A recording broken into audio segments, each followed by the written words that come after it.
Masih bersama saya Budiman Tanurjo di Satu Meja The Forum. Saya kembali ke Burhanuddin Muhtadi. Bung Burhan, ini kalau lihat peta dan dinamika yang terakhir dan untuk menciptakan pemilu yang kemudian lebih smooth, tidak terjadi polarisasi antara nasionalis dan agama, kira-kira PDIP ini harus bergabung dan berkoalisi dengan partai mana sih, Bung Burhan? Sebaiknya dengan Partai Islam, karena itu mungkin bisa membantu menurunkan tensi polarisasi. Tetapi bukan berarti polarisasi bisa hilang. Ini bagian dari realitas politik kita. Jadi polarisasi 2 pilpres terakhir itu kan mengambil dari ideological cleavage lama kita ya, antara kelompok nasionalis dan agama. Jadi ada dasarnya yang kemudian mengakibatkan polarisasi yang cukup tajam 2 pilpres yang terakhir. Jadi meskipun ada banyak upaya untuk menurunkan polarisasi dan politik identitas, tapi itu bagian dari realitas yang mungkin tidak bisa kita hilangkan sepenuhnya. Nah, salah satunya adalah rekayasa aturan atau desain institusi. Entah itu mengurangi presidensial threshold, atau misalnya mengurangi atau menghilangkan sistem 2 putaran. Tapi kan sistem 2 putaran ada dalam konstitusi ya. Jadi kalau misalnya calon banyak, lebih dari 2, tetapi kalau tidak mendapatkan 50%, satu kan ujungnya ke 2 putaran juga. Itu persis yang terjadi dalam Pilkada DKI Jakarta. Karena Undang-Undang khusus DKI Jakarta mengamanatkan buat calon yang menang harus mendapatkan 50% plus. Sesuatu yang dulu terjadi dengan tingkat 30% ya di Pilkada di luar Jakarta, tapi dihilangkan. Jadi single majority, simple majority langsung menang di luar Jakarta. Tetapi itu tidak terjadi di DKI Jakarta. Nah, dalam kasus Pilpres itu mirip. DKI Jakarta dengan Pilpres mengenal sistem 2 putaran. Jadi lagi-lagi tetap ada potensi polarisasi akan terjadi, cuma kan mungkin ada usulan memperpendek antara putaran pertama dengan putaran kedua. Sehingga kadar atau tensi polarisasinya bisa dipersingkat. Oke, baik Bung Burhan. Mbak Wiwi, ini kan ikhtiar-ikhtiar untuk tadi Burhan mengatakan ya berbasis nasionalis dengan partai berbasis agama. Kalau dari sisi kandidat, mungkin nggak sih kandidat-kandidat yang diperspektifkan sebagai nasionalis digabung dengan yang nasionalis untuk meredam terjadinya polarisasi pada akar rumput? Iya, idealnya seperti itu. Karena ternyata tidak ada jaminan ya ketika partainya yang katanya religius, partai yang agak beragama gitu, dengan partai nasionalis ternyata luar biasa gitu, keterbelahan terjadi. Tidak terbukti kan, ada P3, ada PKB di situ dengan PDIP dan sebagainya besar sekali, tapi tetap saja senjang. Nah, menurut saya bagaimana meningkatkan trust ya. Jadi trust building itu ditingkatkan melalui 2 pasangan calon itu.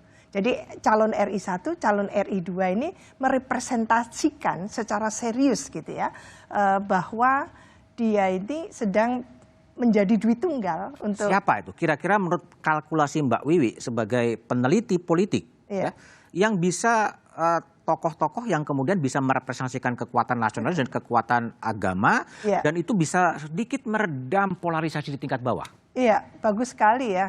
Kemarin itu sudah ada simulasi dari senior kita, Pak JK itu bagus sekali. Puan Anies Puan ya, satu contoh gitu ya.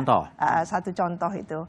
Ini Pak Ridwan Kamil kan lagi bela sungkawa ya, jadi kita nggak menyebut beliau gitu. Nanti tentu saya tidak berani menyebut Mas Ganjar dulu ya. Kenapa? Karena Mas Ganjar ini punyanya PDIP. Kan punyanya gitu PDIP. Ya. Loh, kalau tadi Puan Anies kan PDIP juga. Kan saya perempuan. Saya punya keberpihakan untuk harus utamakan perempuan. Ya. Dan bahkan saya memintakan di satu stasiun televisi gitu ya, agar perempuan-perempuan dari Indonesia Timur, Tengah, Barat itu muncul gitu loh. Jadi tidak hanya Bu Risma, Mbak Puan, siapa lagi. Ya tentu saya kepingin ada perempuan memimpin di Indonesia ini gitu ya. Karena menurut saya perempuan itu going into detail gitu. Baik, going to detail ya. Bung Masinton, ini kalau lihat elektabilitas Mas Ganjar naik, Mbak Puan belum naik, mungkin nggak sih analisa Mbak Wiwi tadi mengatakan Anies Puan aja? Gimana? Ya, kami ini kan lebih dominan itu pertimbangan itu berdasarkan pertimbangan otoritas politik partai. Ini kan salah satu, ya artinya kalau survei ini kan fluktuatif ke depan. Fluktuatif. Survei ini kan potret saat ini aja Bang. waktunya ini masih panjang. Oke. Bisa aja segala sesuatunya itu yang satu naik, yang satu turun. Seperti itu, Bang. Nah, disitulah kecermatan dan ketelitian Ibu Megawati sebelum memutuskan calon bukan semata-mata karena survei. Ya itu tetap dipertimbangkan, tetapi itu sebagai potret hari ini ya. Untuk ke depan kan fluktuatif. Bisa naik, bisa turun. Tapi kalau lihat tren? Tentu tadi variabel model kepemimpinan seperti apa ya tadi ya, rekam jejak apa segala macam dan mampu berperan sebagai solidarity maker. Siapa itu? Memutus rantai keterbelahan tadi. Ya, siapa itu? Kira-kira menurut Bang Masinton siapa nih yang saya sebut tadi? Bisa menyelesaikan keterbelahan itu? Nah, dia harus melalui proses yang disebutkan Mbak Wiwi umpama pemimpin yang lahir dari proses kaderisasi panjang. Berpengalaman. Artinya di PDI Perjuangan ada Mbak Puan. Mbak Puan Maharani. Beliau ini selain putrinya Bu Mega, beliau juga di kader panjang. Ya, melalui berbagai proses pencalekan, 3 kali terpilih suara terbanyak dari seluruh dapil Indonesia nih, Bang. Pernah menjadi Menteri Menko PMK, kemudian mensukseskan agenda Asian Games, dan sekarang menjadi perempuan pertama sebagai Ketua DPR RI. Kemudian ada Bu Risma juga sebagai menteri yang direkrut di kader dari birokrat. Ya, kemudian juga tadi yang ada Mas Ganjar juga seperti itu. Nah, nama-nama ini tentu menjadi bahan pertimbangan. Kalau Puan Ganjar mungkin nggak sih? Gitu. Apa? Puan Ganjar mungkin nggak sih? Ya sangat mungkin aja. Apa sih?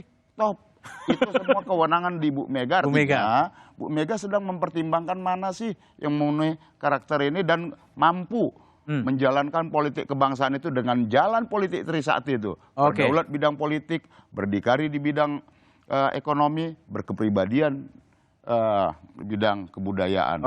Baik. Kalau Bung Arsul dari P3 sekaligus juga KIB, 3 partai cukup atau masih akan menambah partai-partai lain agar lebih kuat gitu? Dan kandidatnya siapa sebetulnya? Yang jelas memang semangat kami di KIB itu semangat inklusivitas. Inklusivitas, siapapun bisa masuk. Maknanya antara itu di situ 2 hal. Pertama, terbuka untuk partai politik yang lain masuk sebagai bagian dari koalisi, baik yang di parlemen maupun yang non parlemen. Ya.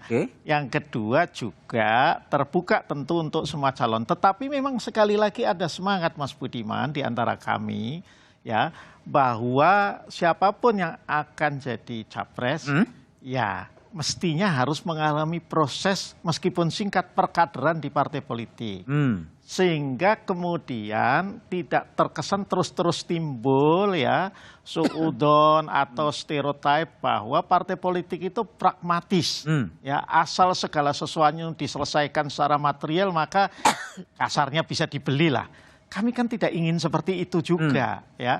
Karena itu kalau kemudian sekali lagi yang belum di partai politik ya pengen diusung oleh KIB, menurut saya harus masuk ke dalam partai politik yang ada di KIB. Kalau tidak, ya kami tentu. Maksudnya siapa nih? Ganjar, Anies atau siapa yang harus masuk partai politik? Begini, kalau Mas Ganjar kan sudah ada di dalam partai politik. Beliau adalah salah satu kader terbaik saya kira di PDI Perjuangan.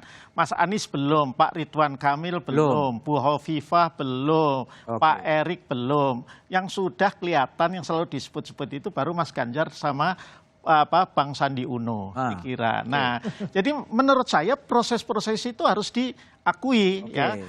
Proses seperti Mas Sandi Uno gitu ya, dari profesional, pengusaha, mau terjun ke politik, ya masuk partai politik dalam hal ini Gerindra.